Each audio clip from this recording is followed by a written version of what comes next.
비교원 광고입니다. 당연한 듯 한번 가입해놓고 계속 사용하시는 인터넷 TV 3년 이상 계속 사용하고 계시다면 비교원에서 갈아타시고 사은품도 챙기시기 바랍니다. 인터넷 TV 신규 가입 시 48만원, 휴대폰 구입 시 최대 50만원, 정수기 렌탈 시 최대 30만원, 최대 128만원의 혜택을 만나실 수가 있습니다.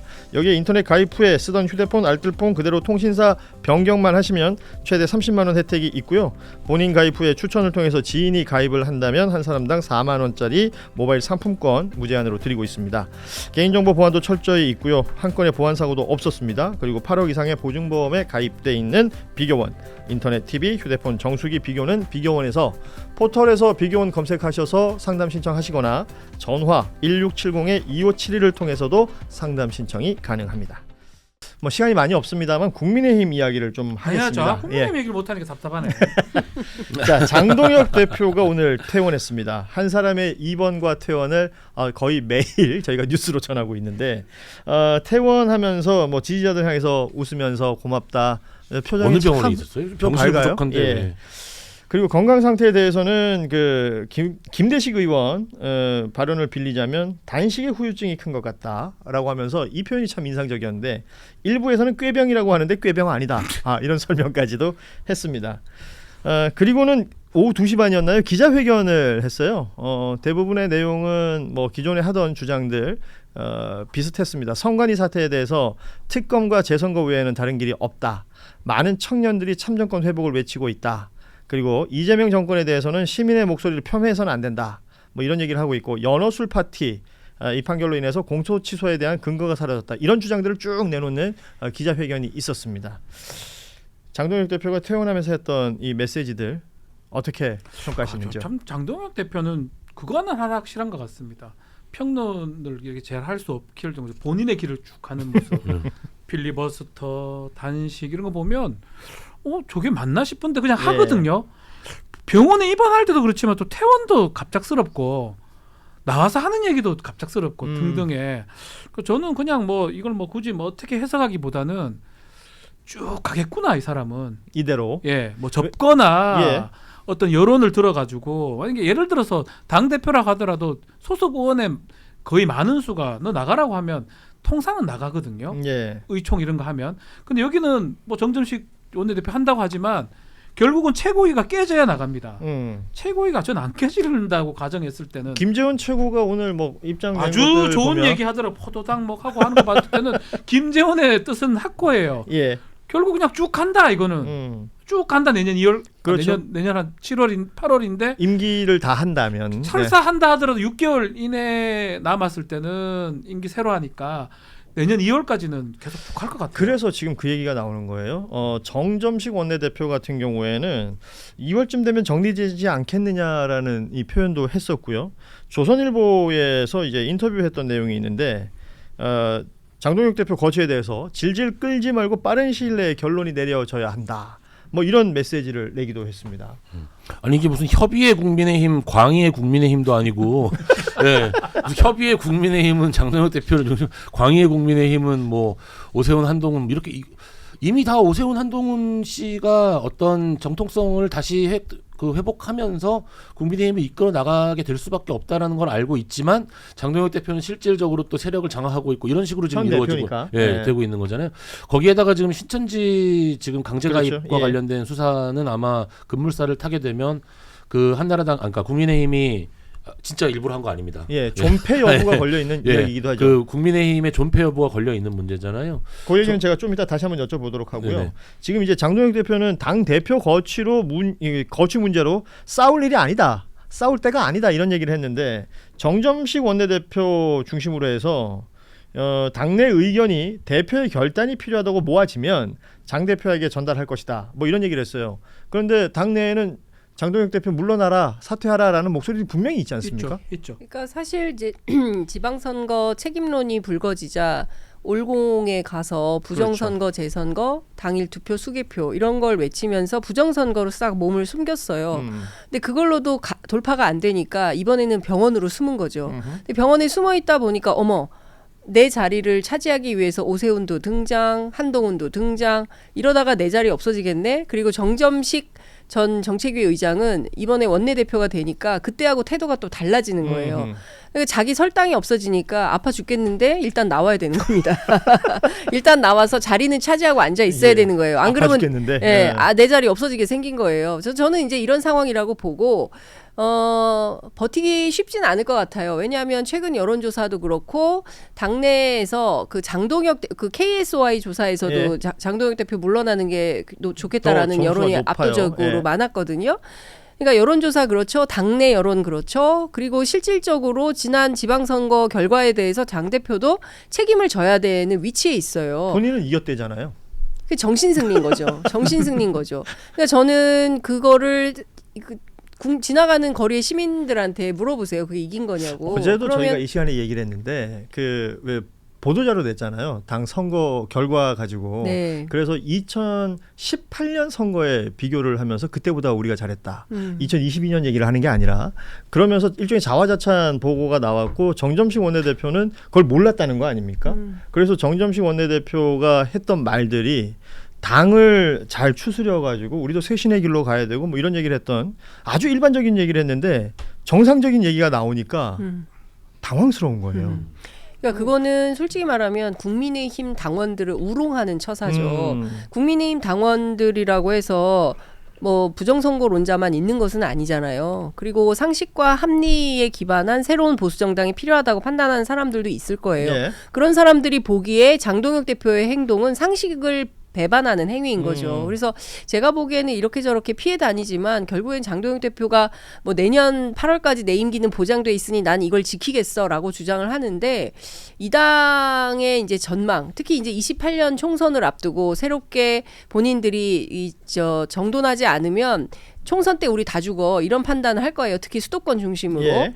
그러면 살아날 길이 없다고 생각하기 때문에 저는 장동혁 대표를 버릴 거라고 생각합니다. 버린다. 그게 이제 뭐 지난번 저희가 방송에서 얘기했던 그 국민의힘의 소위 말하는 언더찐윤들이 지금 사실은 큰 활동을 안 하고 있는데 그 뭐랄까요 수면 아래에서 보이는 어떤 근데 움직임은 저는 이제 예. 이런 국민의힘 얘기는 서정훈 변호사한테 많이 좀 물어봐요. 그분이 참 자, 많이 오늘도 전문가야. 오늘도 등장. 아니 나는 오늘도 직접 한번 모셨어요. 장동혁은요 네. 안 당합니다. 본인 지금 성대모사 하려고 서정욱 변호사 지금 좀 섭외를 써먹기세요. 맡고 있는 건 아니에요. 예, 맞고 있어요. 안동원에는요? 뭐 이렇게 하는데 예. 제가 뭐 여쭤보니까 저는 그게 확실한 것 같아요. 이게 6개월 남았냐 안 남았냐 되게 그렇죠. 중요하더라고요. 그러면 보궐이 가느냐 그렇지 예. 않느냐니까. 그래서 6개월 전에는 절대로 안 나갈 것이다. 그 기준이 2월이 되는 찐윤 거죠. 의원들 얘기했는데 찐윤 의원들은 관심사가 딱 하나예요. 공천. 예. 예. 내가 가만히 있으면 되거든요. 어. 영남에는 누구 아무나 국민의 공천만 돼요. 가만 앉아 있다가 지금 보니까 장동혁이 내한테 유리하나? 그래서 지금 보면 그분들은 계속 가만히 있을 것이다. 어허. 내년 2월 정도에 그게 결정 날 것이다. 그래서 정점식 원내대표도 2월이라는 표현을 썼던 것 같은데요. 지금 앞서 얘기했지만 이제 장동혁 대표는 장동혁 대표. 그런데 국민의힘을 바라보는 또 취재하시는 분들도 누굴 취재하냐면 오세훈, 한동훈 그렇죠. 두 훈을 취재합니다. 실제 어제 오세훈 시장 당선인은 미래혁신포럼 뭐 이른바 친윤계 주축의 네, 포럼에 가서 의원. 강연을 했고 한동훈 무소속 의원은 국민의힘 의원들이 주축되어 있는 토론회에 참석했는데 여기서 뭐 주호영 의원하고 이제 인사를 한다든지 선배님이라고 그러고 그 모임에서 한동훈 무소속 의원을 어떻게 소개했냐면 전 국민의힘 당대표로 소개를 했대요. 희한하잖아요. 네. 희한해요. 그러니까 그 정치인들은 촉수가 일반인들에 비해서 엄청 발달해 있어요. 그래서 보수의 친화력은 정말 놀라워요. 예. 그래서 이 사람들은 될 자리 딱 보이면 바로 다리 뻗는 스타일이에요. 그리고 이 사람들은 이익관계 굉장히 첨예한 사람들입니다. 그러니까 민주당 정치인들은 가치를 배반하면 못해요. 맞아요. 예. 움직이질 못해요. 이거 가치에 배반하는데 어떻게 그런 일을 해? 나는 못해. 이게 있어요. 근데 국민의힘은 가치는 무슨 가치? 이익이 되면 그냥 바로 하는 거예요. 그러니까. 예, 그래서 제가 보기에는 한동훈, 오세훈으로 집결할 수밖에 없어요. 결국에는 오세훈, 한동훈의 양자 간의 대결로 차기 그 당권과 대권이 결정될 겁니다. 앞서 우리 김정환 변호사 잠시 얘기했던 검경 합동수사본부가 이 신천지 관련해서요. 국민의힘 당원으로 가입한 신천지 신도를 6만 명 정도라고 이제 특정을 했습니다. 이건 기존에 수사하고 조사했던 내용들을 근거로 했을 텐데, 그러니까 당원 가입에 대한 강제성을 확인하기 위해서 정당법 위반 혐의로 이만희 총회장을 지금 구속영장 청구를 해놓은 거잖아요. 뭐 구속 여부를 떠나가지고요. 네. 신천지 당 이거 교인들이 예를 들어서 본인의 의사에 반해서 당에 가입을 했다. 네. 이거는 이거는 범죄죠. 심각한 범죄죠. 심각한 사실. 범죄죠. 그 국민의 의사를 왜곡한 거거든요. 음흠. 정당이라는 것이 자신의 어떤 정치적인 활동을 통해 가지고 어떤 국민의 의사를 그 이제 어떤 법 집행에 반영되도록 하는 어떤 쭉 과정이 있기 때문에 우리 법은 이런 정당과 관련된 부분에 당원 가입 이런 거는 다 처벌 조항이 다 있어요. 예. 그래서 이 자체, 그러니까 가입을 강제했다, 의무 없는 일을 강제했다 자체가 강요죄라는 일반적 형법에 걸리는 것은 물론이거니와 정당법상 다 문제가 되는 것이고, 사실은 이렇게 돼버리면은 문제를 삼으면은 이 사람들이 그 자기들이 주장하는 재선거 있잖아요. 예.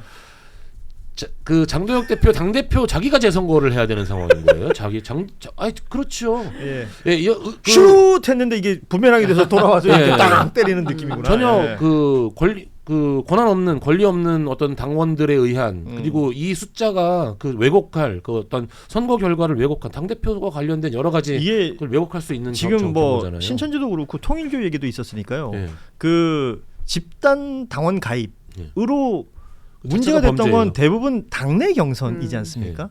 그러니까 윤석열이라는 인물이 대선 후보가 되던 시점, 그 시점부터 이게 다 뒤집어질 수 있는 거 아니에요? 맞아요. 그러니까 사실 생각해 보면 정상적인 공당의 예. 질서가 없는 정당이에요. 그렇죠. 그러니까 간판을 정당이라고 달았지만 실제로 공당이라고 보기 어려운 게 너무나 많은 게 국민의힘입니다. 거기다가 그 내란숙의 윤석열 전 대통령의 선거법 위반 사건에 대해서 100만 원 이상만 나오면 예.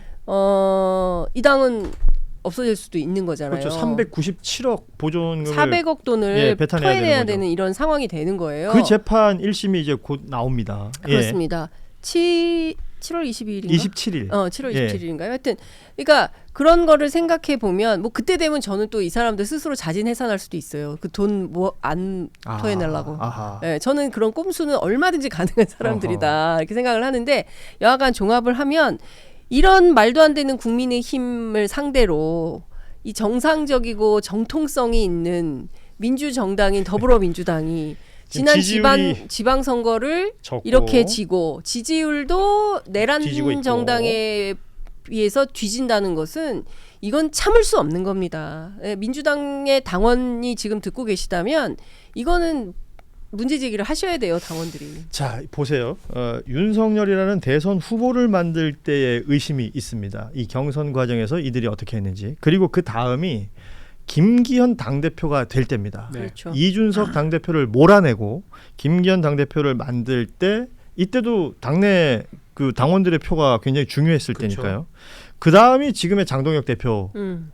상황이 이어지는 거거든요. 그러니까 당내 정통성이라든지 이런 것들을 뭐 스스로들이 어떻게 해석하는 걸 떠나서 지금 합수본이 확인한 것만 신천지가 6만이 있다는 거예요. 그러면 이 6만이 어떤 형태로든 결정에 작동을 했다라는 게 밝혀지기만 해도 이 정당은 공중분해입니다. 그렇죠. 예. 네. 자, 오늘 기본적인 내용은 이 정도로 마무리하는데 제가 오늘 세 분께 방송 마칠 때 요거 꼭 한마디씩 좀 부탁드리려고 했는데요. 지금 민주당 관련해서 저희가 앞부분에서 정청래 대표의 사퇴 관련해서 얘기를 하면서 댓글창 분위기라든지 뭐 서로의 주장이라는 게 막 섞여 있는 시절이잖아요. 오늘 유시민 작가가 김호준 씨가 진행한 다스베이더 녹화를 한대요.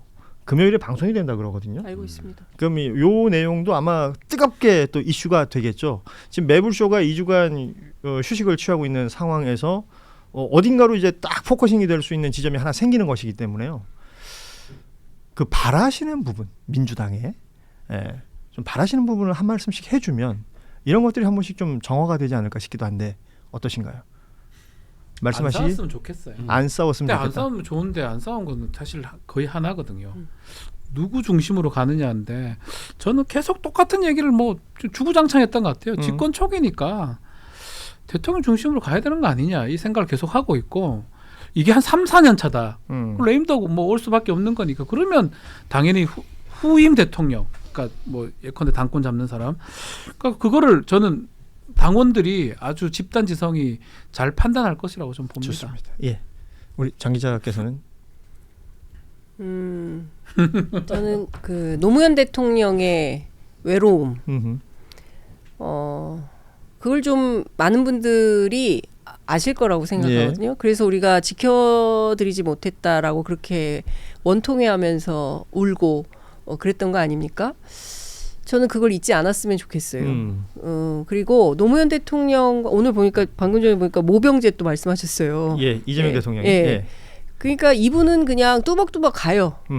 그냥 할 일을 하고 뚜벅뚜벅 갈 길을 간다. 누가 뭐라든 저는 이런 태세인 걸로 보입니다.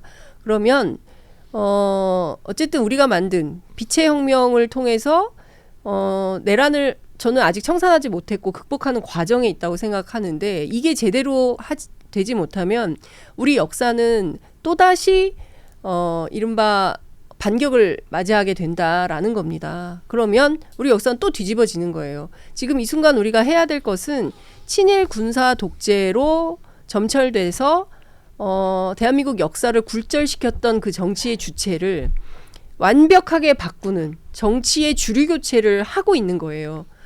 그래서 지금은 민주정부 4기 민주정부라기보다는 제2기 촛불혁명 정부다라는 백낙청 선생님의 말씀을 좀 깊이 새기면서 우리가 가야 할 길을 뚜벅뚜벅 가는데 흔들림 없이 가자. 예. 네, 저는 그런 말씀을 좀 드리고 싶습니다. 네, 김정환 변호사님. 저는 뭐 정당 뭐 민주당원도 아니고 당원의 입장이 아니라 오히려 그 정당을 이끌어 가시는 분들 지금 의회에서 지금 2기 이제 그 국회가 진행이 되고 있고 예, 22대 2기. 예, 그리고 청와대에서 그 이제 여러 가지 정책을 짜시는 분들이 국민들한테 좀 납득할 수 있고 그리고 국민들을 좀 이렇게 시원하게 할 수 있는 시그널을 줬으면 좋겠어요. 시그널 자체가 좀 답답하거든요. 그러니까 일을 하라라는 얘기네요. 그러니까 정책과 인선 이 두 가지 사람은 결국 어떤 사람들이 무슨 일을 하느냐의 문제인데 어떤 사람들을 뽑을 때 아까 분명히 이해할 수 있는 민정수석 왜냐하면 브레인이 아니라 수족이기 때문에 이해할 수 있는 인선이지만 수적으로 쓸 사람이 꼭 검찰 출신의 김현장밖에 없었을까요? 전 약간 아쉬움이 있는 거거든요. 예. 그 수많은 인력 풀에서 왜 사람들한테 갸웃하게 만드는가 이런 부분들에 대해서 조금 더 시그널 우리는 그걸 상징으로 받아들인단 말이에요. 깊이 생각하지 않고 그래서 좀 더 납득할 수 있는 시그널. 정책 같은 경우도 이 정부가 출범하면서 약속했던 여러 가지 것들을 좀 확실하고 국민들이 납득할 수 있게 빨리빨리 잘 좀 진행시켰으면 좋겠다. 오히려 저는 그 민주당의 그 이끌어 나가는 분들한테 그런 좀 바람을 가지고 있습니다. 네. 자, 세 분의 말씀 이렇게 들었고 앞서 우리 장윤선 기자가 언급했던 대통령이 지금 내일이 6.25잖아요. 그래서 오늘 해병대 연평부대 장병들 찾아서 여러 위로도 하고 격려도 하는 그런 시간들이 있었고 여기서 했던 발언 중에 과거에 여러 차례 약속했던 바대로 징집병들을 최소화하고 모병을 통해서 자기 자신의 직장으로 군을 선택할 수 있게 바꿔나가겠다. 여러분들이 군에서 보내는 시간들이 결코 아까운 시간을 허비하는 것이 아니라 사회에 나가서도 충분히 자기 기량을 발휘할 수 있도록 군 체제를 바꿔보겠다. 이런 발언을 한 바가 있어서 저희가 또 언급을 해봤습니다. 아주 중요한 얘기죠. 예, 지금까지 우리 장윤선, 박지훈, 김정한 이 세 분과 함께 이야기 나눈 부분은 여기서 마무리하고요. 이제 오혁진 기자와 또 이어서 중요하네요. 나눠보도록 하겠습니다. 세 분 수고하셨습니다. 고맙습니다. 감사합니다. 비교원 광고입니다. 당연한 듯 한번 가입해놓고 계속 사용하시는 인터넷 TV 3년 이상 계속 사용하고 계시다면 비교원에서 갈아타시고 사은품도 챙기시기 바랍니다. 인터넷 TV 신규 가입 시 48만 원, 휴대폰 구입 시 최대 50만 원, 정수기 렌탈 시 최대 30만 원, 최대 128만 원의 혜택을 만나실 수가 있습니다. 여기에 인터넷 가입 후에 쓰던 휴대폰, 알뜰폰 그대로 통신사 변경만 하시면 최대 30만 원 혜택이 있고요. 본인 가입 후에 추천을 통해서 지인이 가입을 한다면 한 사람당 4만 원짜리 모바일 상품권 무제한으로 드리고 있습니다. 개인정보 보안도 철저히 있고요. 한 건의 보안 사고도 없었습니다. 그리고 8억 이상의 보증보험에 가입돼 있는 비교원, 인터넷 TV, 휴대폰 정수기 비교는 비교원에서 포털에서 비교원 검색하셔서 상담 신청하시거나 전화 1670-2571을 통해서도 상담 신청이 가능합니다.